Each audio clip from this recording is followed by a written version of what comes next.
Alô, galera animada da ciência, sou o ano. Então vamos lá para mais uma aula.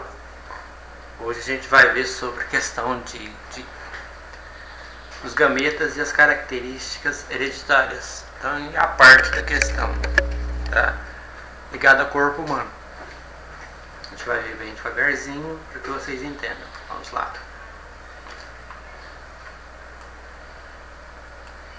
Nesse trabalho vamos falar sobre a genética, aprofundando o tema de hereditariedade, cromossomos e genes, transmissão e características hereditárias, diversidade genética e aplicação da genética.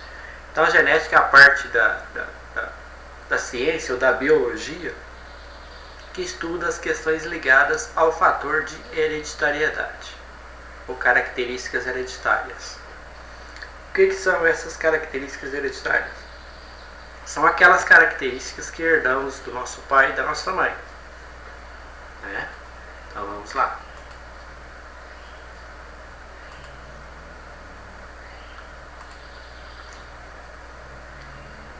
Eu vou sair e vai ficar só o áudio. Hereditariedade. A transmissão de características como a cor de olhos, pele ou cabelo caracteriza-se por hereditariedade. Este processo só é possível de pais para filhos. Descoberto por Gregor Mendel, realizou cruzamentos com ervilheiras, escolheu a característica, como a cor da flor ou a forma das ervilhas, e estudava a sua geração. Este contributo foi importante para o nascimento de uma nova ciência, a genética. Então, a hereditariedade estuda as características hereditárias, né, que herdamos do pai e da mãe. Né? Cor do olho, cor da pele ou cor do cabelo. Né? Isso se chama hereditariedade.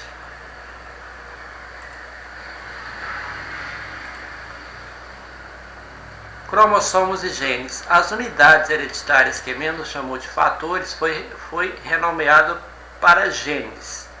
Uma única molécula de ADN, que é ácido desoxirribonucleico, possui vários genes, que, uma vez enrolada sobre si própria e ligada a proteínas, forma cromossomos. Dos 23 pares de cromossomos que o ser humano tem, um par é para determinar o sexo. Se for X, XX é do sexo feminino. Se for XY é do sexo masculino. Estes cromossomos são dominados por cromossomos sexuais. Os restantes pares são de ambos os sexos, sendo dominados por autossomas. Então, os gametas masculinos, o gameta masculino é o espermatozoide, o gameta feminino é o óvulo. Então, para que haja o surgimento de novo ser, processo chamado de fecundação, tem que ter um encontro dessas duas células reprodutivas, ou desses dois gametas. Quando eles se encontram, sabemos que o óvulo carrega 23 cromossomas, e o óvulo mais 23 cromossomas. Então eles vão ligar 23 mais 23, 46. Lembrando que um par deles, né, são 46 pares então. 23 mais 23, 46. Um desses pares é ligado à questão do sexo, ou masculino ou feminino. Então restaram 47. Esses 47 são ligados a outras características. Tá?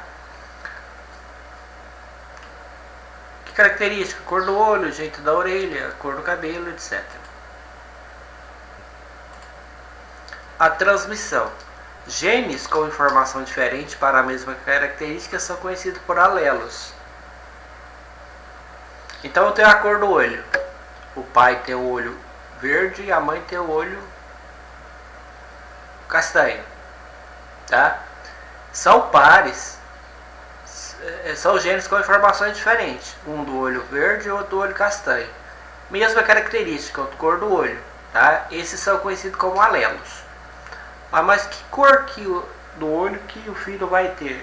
É aquele gene dominante, o mais forte, que vai coordenar ou estabelecer a cor do olho do filho, ou se é verde ou se é castanho.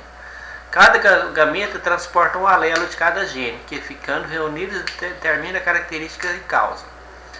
Os cromossomos de cada par contêm informação para o mesmo conjunto de genes, designam-se por cromossomos homólogos.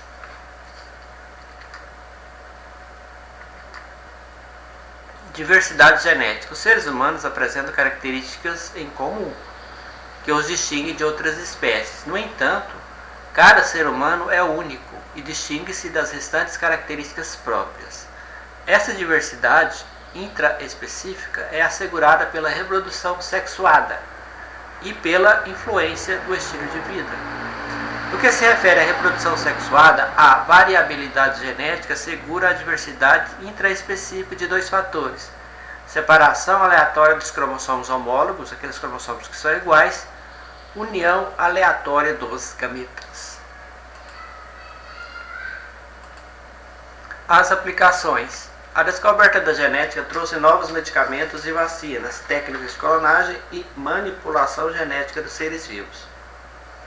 Tá? Então, essa questão da genética foi muito importante, né? Descoberta de novos medicamentos e vacinas, até técnicas de clonagem. O que é clonagem? Os geneticistas têm a capacidade de pegar uma parte de você e fazer outro do mesmo jeito, tá? A questão também da manipulação genética dos seres vivos, porque há bebês de proveito que são criados em laboratório, né? Então eles vão lá no laboratório de genética, eles unem o óvulo com o espermatozoide. Ali ele pode escolher algumas características, né? Os organismos geneticamente modificados incluem plantas que foram melhoradas para produzir alimentos mais nutritivos, para resistir a pragas ou para aguentarem longos períodos de armazenamento sem apodrecer. Essa questão da mudança dos elementos geneticamente modificados, tá? Por que eles criaram esse processo? Para que se produza mais, né? Aí eles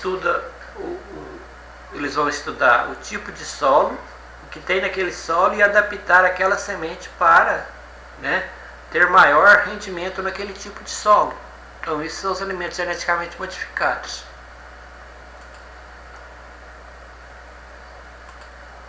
Conclusão. Acabamos por aí, né? Daqui a pouco faremos as atividades. Um abraço.